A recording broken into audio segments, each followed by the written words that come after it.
Welcome to the first in a series of gender studies lectures on literature from a feminist point of view. Our guest lecturer for tonight is a woman who first came to fame for her book entitled, All Men Should Die. She followed that bestseller with another book entitled, Patriarchy, Patriarchy, Rape, Rape, Patriarchy. She is the founder of the feminist organization, FLEM. She runs the hetero-alternative, transphonic, people of color, but no white men, shelter for the abused. She has murdered at least 8 men, but only ever in self-defense. And she holds 38 degrees in gender studies. I give you, Dr. Professor Barbara Barnyard Animal.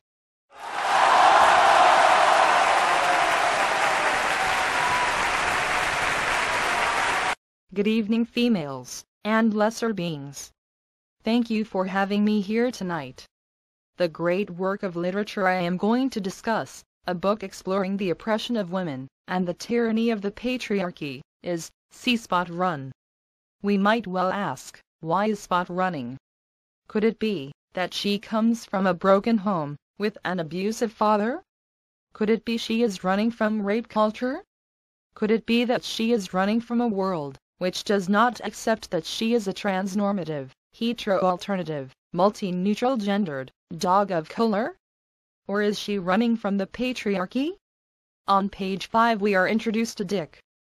Dick is another name for the male phallus, which is used to abuse and colonize the bodies of women. The male oppression wand is the main tool of the patriarchy. We are told that Dick is funny, but ask any feminist, and they will tell you that Dick is never, ever, funny. But the patriarchy would like us to believe otherwise, wouldn't they? I know they would. On page 7 we see Tom riding on a pony. But Jane is left only to watch him. Oppressed by the patriarchy, her dreams of riding a pony crushed, simply because she was born a female. And some people still cannot understand why I want to kill all men. Well, after seeing this, it should be very clear. On pages 9 and 10, we have clear examples of the strict gender roles forced on us by society. Why should women be the only ones to have babies? When are men going to do their part and become pregnant?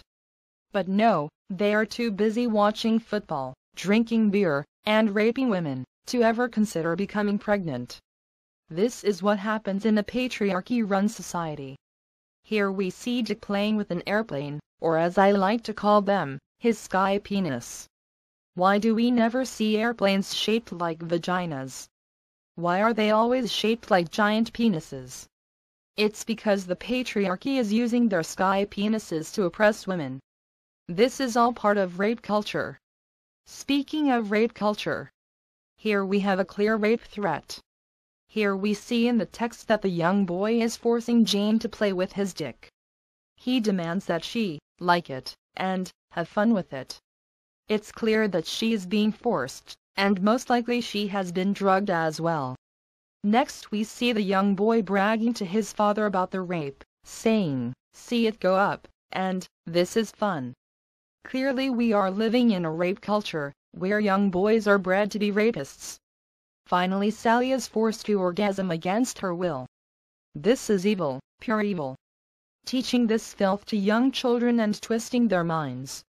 Patriarchy, patriarchy, patriarchy, rape, rape, patriarchy, rape, wage gap, patriarchy, rape, rape, wage gap, patriarchy, patriarchy, patriarchy, rape, patriarchy, rape, rape, patriarchy, rape, oppression. Thank you for your time, and good night.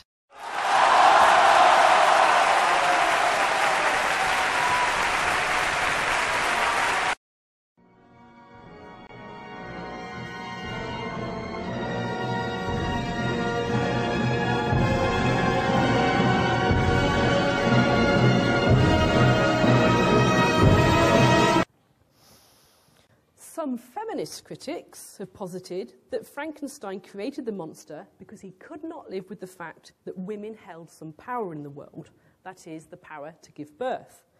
In creating the monster, He is living out a domination fantasy that underpins patriarchal culture. He wants to create a male super race. Note here how the monster is male. When the monster asks, or rather threatens, Frankenstein for a mate, he toils and toils, and in the end, he's unable to create a female monster.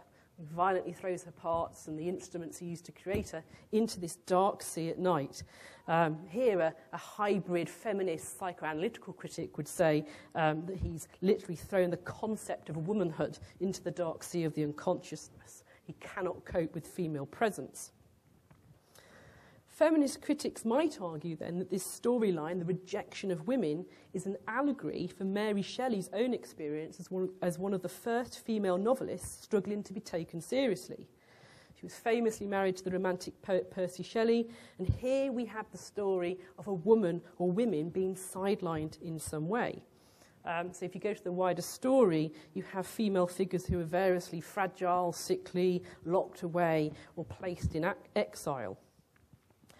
Feminist critics say that these predicaments reflect gender inequalities in the wider culture, but they also read this scene with further sympathy for Mary Shelley, saying that it is allegorical of her own traumatic experiences of maternity. Shelley herself lost a child 5 days into its life, and her own mother died giving birth to her, and these experiences really got to her. And so feminist critics have made a lot of this and said that the monster presents an embodiment of this trauma, and we see this in the very visceral description of the way in which the lifeless thing in the text results in a catastrophe a few lines later.